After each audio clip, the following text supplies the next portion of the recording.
this video, I'm showing you um, how the rough sketch that we have repeated on a larger scale and the different motives in the drawing where I apply these different inking methods depending on the shape.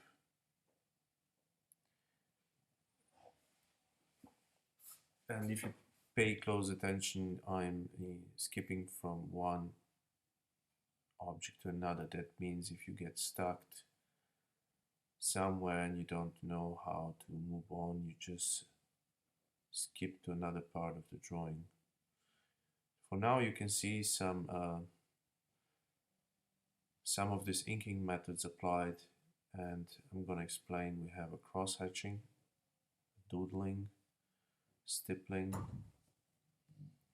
vice versa lines,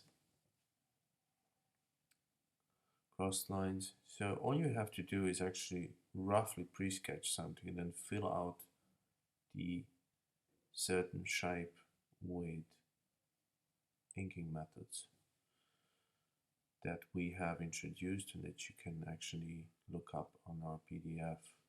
For the final, this is important in one of the tasks, since you have to do 3 different methods of drawing.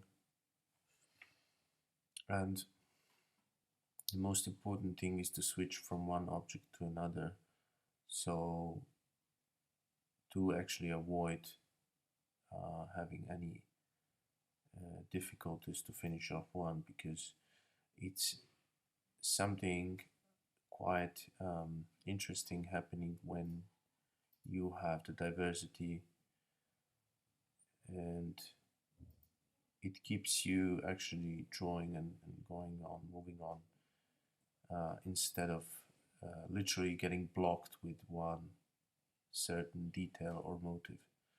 Because the drawing itself is like a landscape that has to be filled out on all sides at the same time. This is also a sort of thing of a rhythm, and especially by inking methods we talk about rhythm. It is something, there is something musical about it,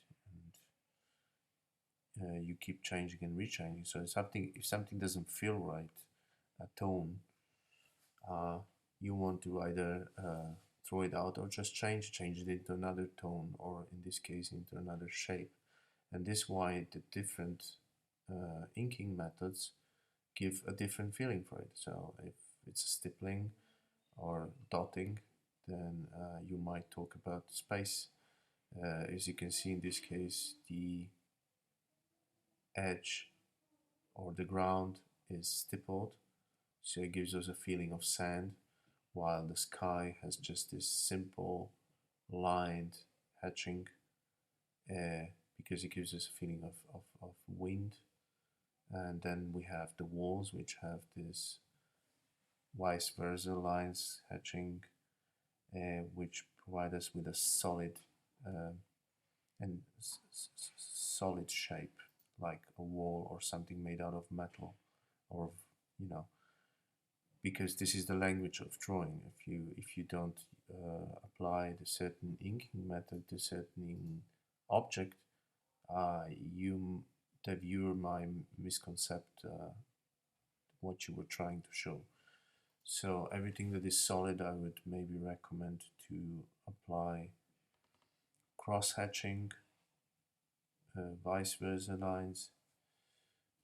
Everything that is not so solid, I would go with doodling and simple stippling. It's not that I'm saying that it doesn't work, it's just the other way around. These are just some sort of established inking methods which are in graphic novels and drawing recognized as such. So the moment you use cross-hatching, the viewer thinks about solid objects made out of certain materials. If it's stippling, then we talk about a sand floor or earth. If it's just lines, you can talk about floor or sky. For clouds, as you can see, I'm using the doodling method to provide also somewhere thicker, somewhere thinner. So that's the way I actually manage to highlight the thickness or the texture of that same thing.